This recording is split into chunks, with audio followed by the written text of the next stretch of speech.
Muman Khan, Case 19. Ordinary mind is Tao. Joshu once asked Nansen, "What is Tao?"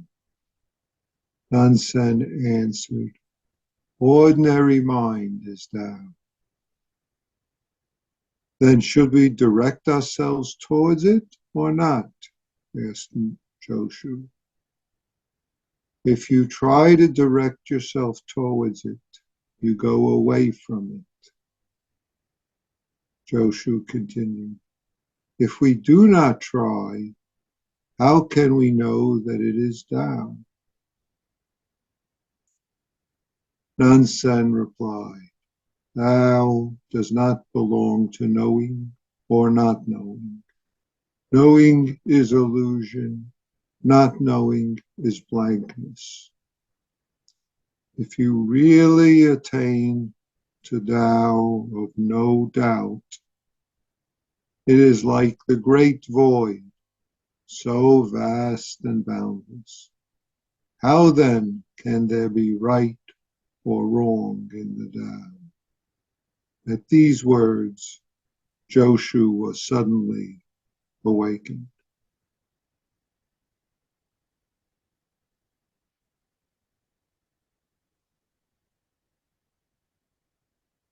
Questioned by Joshu, Nansen immediate. This is Mumon's commentary.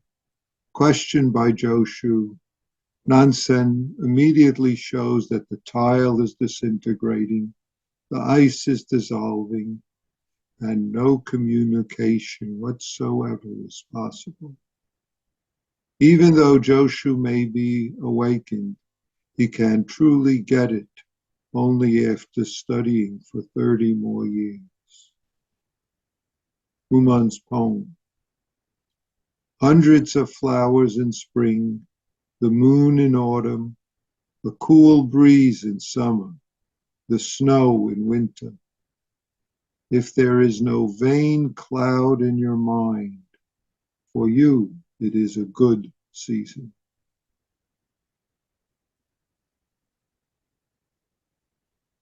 Ordinary mind is Tao.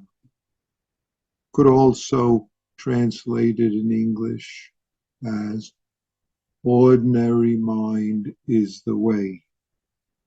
Tao, way are both ways that people have translated this word. So, ordinary mind.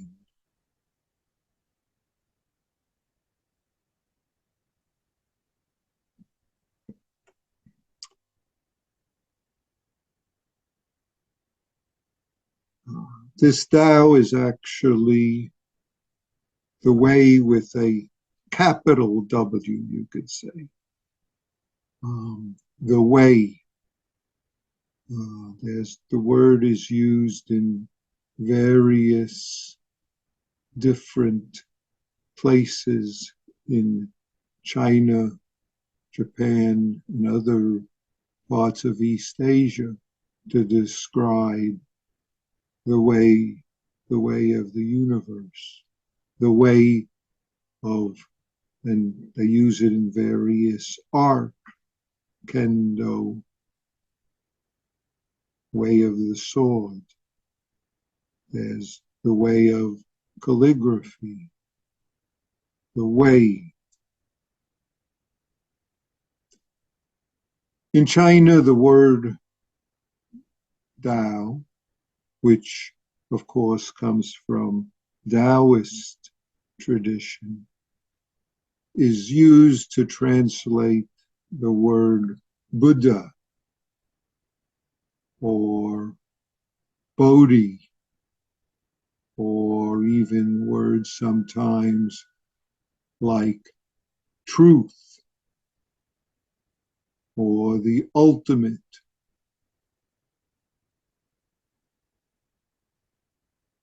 The truth of Zen, the truth of our life, the truth that the Buddha teaches, the wisdom that is our life.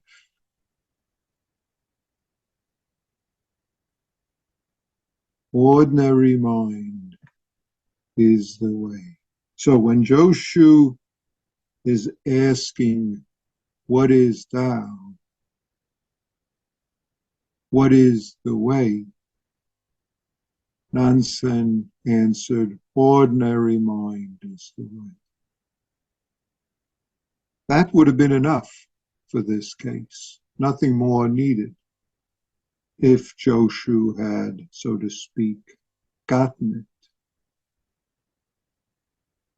If Joshu had sensed, what is this that we're talking about? Being just this moment. What's the next words? Compassion's way. That's the way we're talking about.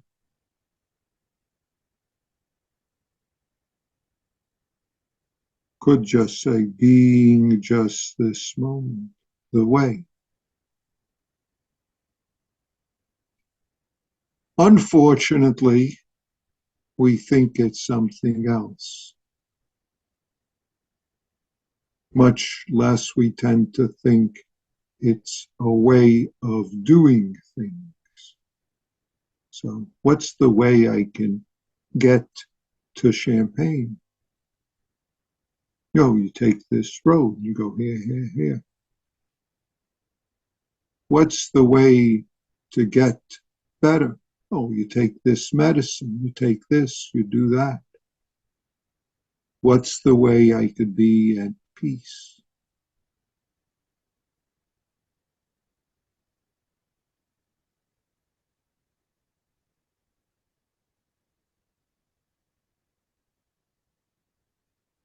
This is one of many questions that we see posed in our Zen, in Buddhist tradition. In many cases, you have variations on this. My mind is not at peace. Please put it at peace. If we're looking for instructions how to get something, as Joshu then poses, then should we direct ourselves towards it or not? Should we direct ourselves towards it or not?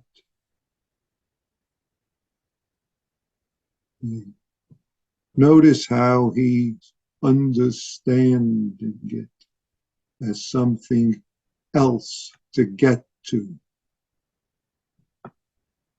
Notice how we think our practice is to get to somewhere else. Nansen's answer is very direct. There's some who've criticized Nansen in the Zen tradition. He's being too grandmotherly kind. Should have just whacked Joshu. And of course, in Zen tradition, you find many examples of that.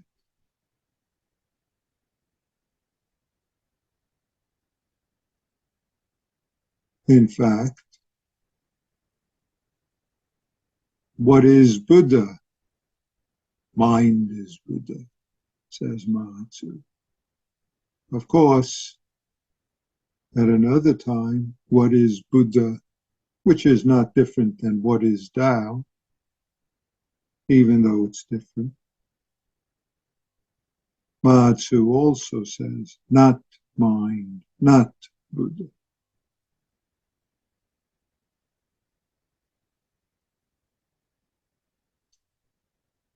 But Nansen is very kind to Joshu.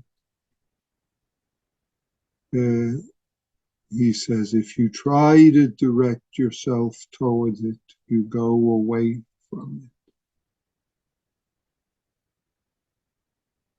Joshu said, if we do not try, he really means if I don't try, how can I know that it is Tao? He's not asking about we, he's asking about himself. He's not asking some abstract question.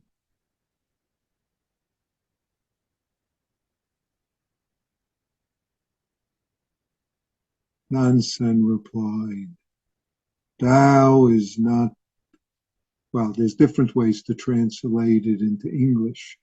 He says, Tao does not belong to knowing or not knowing. Knowing is illusion, not knowing is blankness.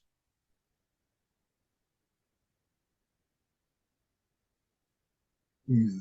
Our tendencies is to attempt to figure out instructions and then try to follow the instructions and to see, can I get to the thing that I want that's somewhere else?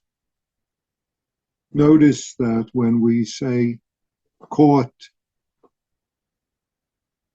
in self-centered dream, caught in dream, holding to thoughts, we know right away we're getting into trouble.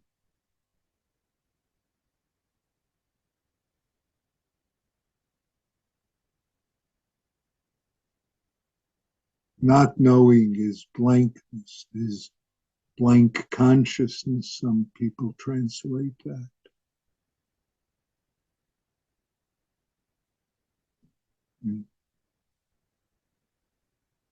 Things as is. Things as is.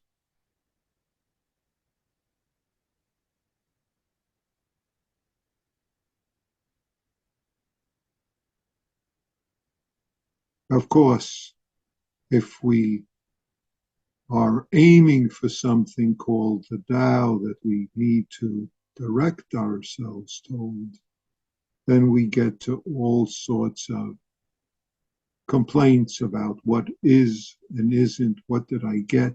This isn't the Tao that I think I should have. This isn't the way it should be.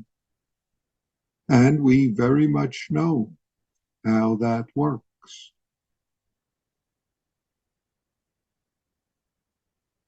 Caught in dreams about what should and shouldn't. I got it, I didn't get it.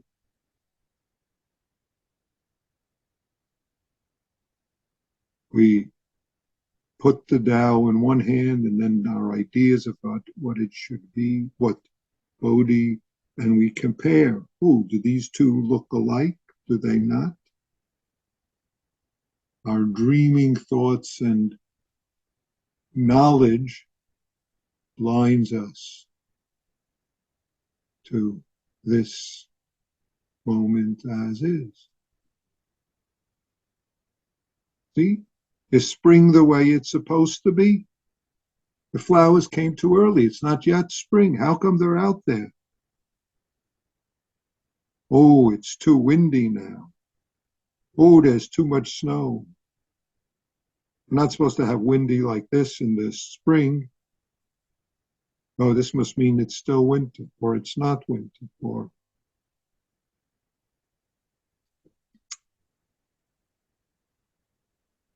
when idle concerns don't hang in your mind is one way someone translates that.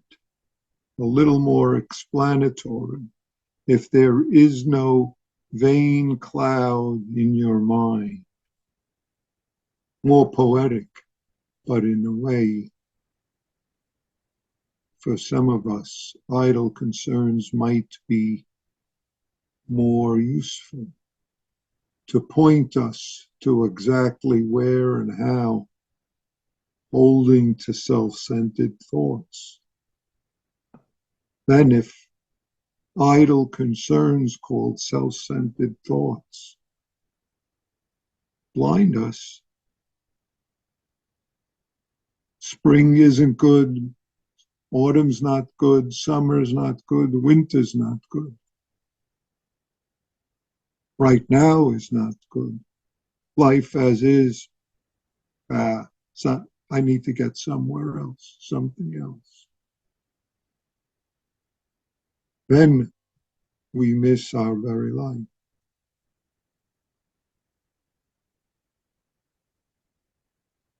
We don't, to use the expression, attain the Tao of no doubt. Attain the Tao of no doubt.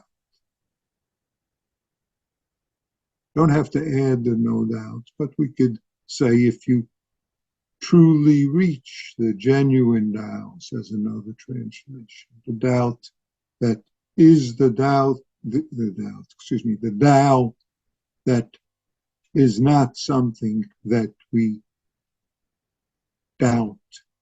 Another translation, if you really reach the true way beyond all doubt. Doubts are what blind us. The caught in dreams, the holding to thoughts and judgments and images that we compare with. Is this the way it is? Is that the way it is? There. We miss this very life. And if we think this, what is the way, is to give us direction of what to do and not to do, then we're off to baking cakes, but we're going to miss our life. No matter what cake we produce, we'll never be satisfied with that, because it's not the no doubt. It's not this vast, boundless life that we are. It's not this that has nothing to do with right or wrong, has nothing to do with the way it should be or shouldn't be, because that's where we get in trouble. Then life is only good is if it's the life the way I think it should be, not as is. I'll be thankful if that is the way it is, but not that way. No, then I'm not thankful. We've talked about the practice that Joko recommends sometimes. Thanks for everything. No complaints whatsoever. But we have lots of complaints about what is and isn't the Tao. Then we miss who we are. Then this isn't our best season. We have only the good season that we've figured out, the good day, the good life, according to, and you put your name in, the good life according to me right now. But not with that. I've got to try to do something to get rid of that. Those thoughts shouldn't arise. Those feelings shouldn't arise. It doesn't fit the way I dreamed it up.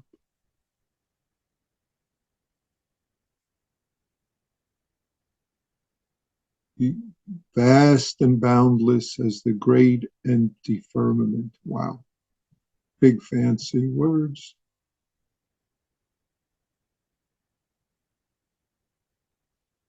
Vast and boundless is enough. But don't get big ideas about vast. Boundless. A single particle of dust is the vast, boundless universe right here.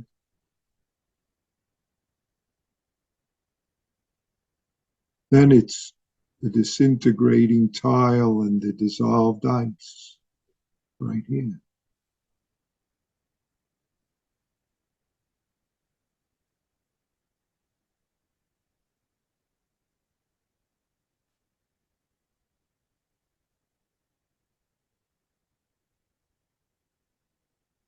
So we are in Sesshin, where not even for a moment are we any distance, any separation. We're never away from this ordinary mind, and yet we can miss it morning, noon, and night if we're in our dreams morning, noon, and night. It's not far, and yet caught,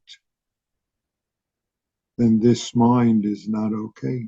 This life is not okay. This moment is not okay. You mean I'm supposed to be thankful for this? He should, I should, they could, if only.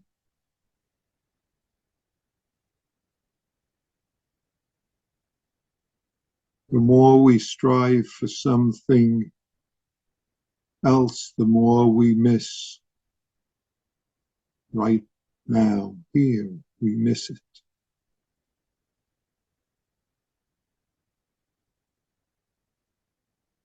We all have exactly what we need to continue to do and be this Sesshin practice right now.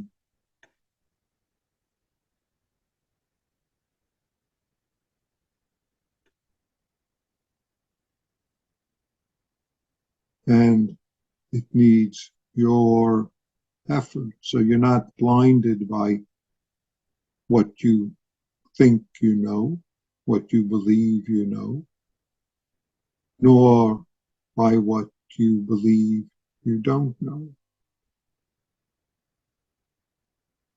Vast emptiness, no holiness, says Bodhidharma.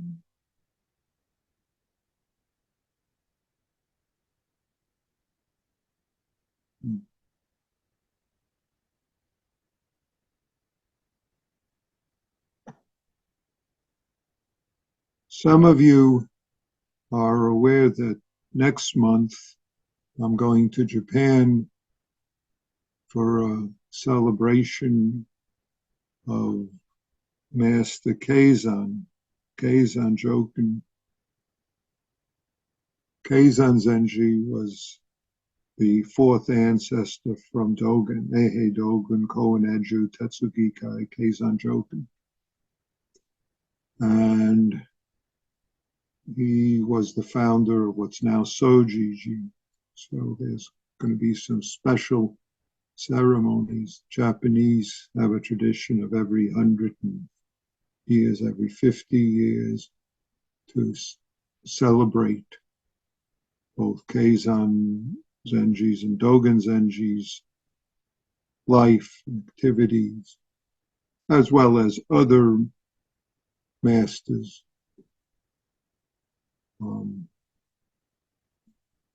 So Master Keizan Zenji was awakened on hearing his teacher Tetsugikai's talk on ordinary mind is the way. Hearing it, he said, "I've got it." So his teacher said, "How have you got it?" He said, "A jet black iron ball speeds through the dark night." But his teacher wasn't quite satisfied or wanted to test him further. I won't say what, wasn't satisfied. He was satisfied, but he didn't approve it. He said, "Not enough, speak further." Keizan said, "When I am thirsty, I drink. When I am hungry, I eat." So his teacher said, "In the future, you will certainly promote Zen practice, Zhaozong Zen, Soto Zen." Tomorrow, maybe I'll talk on one of the cases, in fact, the last case of the Denko-Roku transmission of light that was written by Keizan Zenji. It'll be of his teacher's teacher, Eihei Dogen Ko-Nejo. So that's the second ancestor in Japan. So,